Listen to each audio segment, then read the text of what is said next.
کسی اور صورت کو بھجوا سکتے تھے۔ اللہ کے پاس قرآن ازل سے ہے، ازل تک محفوظ تھا، ہے، قیامت تک رہے گا، نہ قرآن کو کوئی مٹا سکتا ہے۔ جاپانی ایک انگریز نے 2014 کے اندر اسلام قبول کیا۔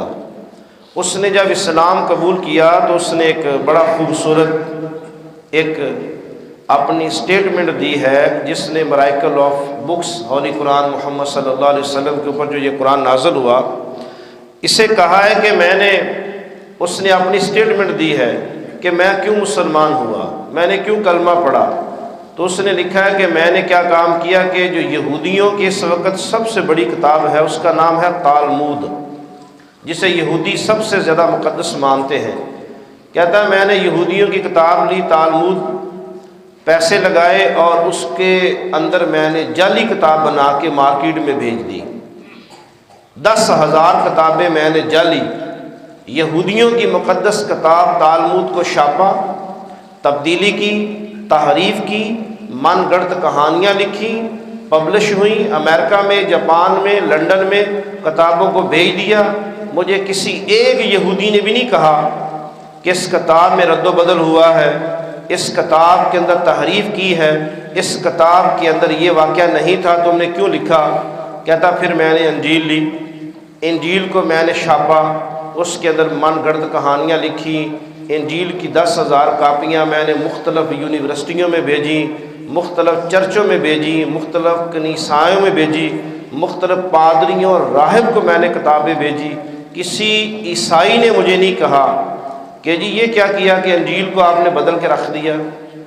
کہتا پھر میں نے ایک اور حرکت کی کہ میں نے قرآن پاک، مسلمانوں کا جو قرآن تھا، اس کو لیا اور قرآن پاک کو میں نے شائع کیا۔ 10,000 قرآن پاک شائع کیے میں نے، اور ان 10,000 قرآن پاکوں میں نے صورتوں کو آگے پیچھے کر دیا، الفاظ رکوع کے رکوع آگے پیچھے کر دیے، ادھر سے رکوع اٹھایا ادھر رکھ دیا، ادھر سے لگایا ادھر رکھ دیا۔ سورہ ہود کی آیات جو ہے وہ سورہ روم میں داخل کر دی، سورۃ نمل کی آیات سورہ توبہ میں کر دی، توبہ کی آیات میں نے سورۃ یوسف پہ ڈال دی۔ میں نے قرآن کو گڑبڑ کر کے شائع کیا۔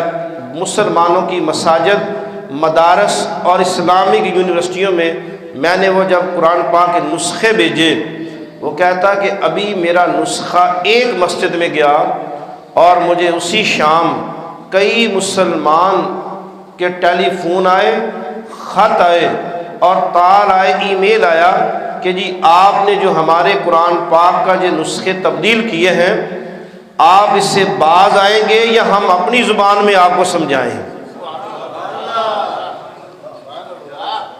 اور وہ 10,000 کے 10,000 قرآن پاک جو میں نے ان میں رد و بدل کی تھی، سارے کے سارے مارکیٹوں میں آ گئے، لوگوں نے بڑے بڑے احتجاج کیے۔ وہ کہتا پھر میں نے اپنے دل میں سوچا جو عیسائی اپنی کتاب کی حفاظت نہیں کر سکے، جو یہودی اپنی کتاب کی حفاظت نہیں کر سکے، مطلب ہے کہ یہ سارے گروہ جھوٹے ہیں۔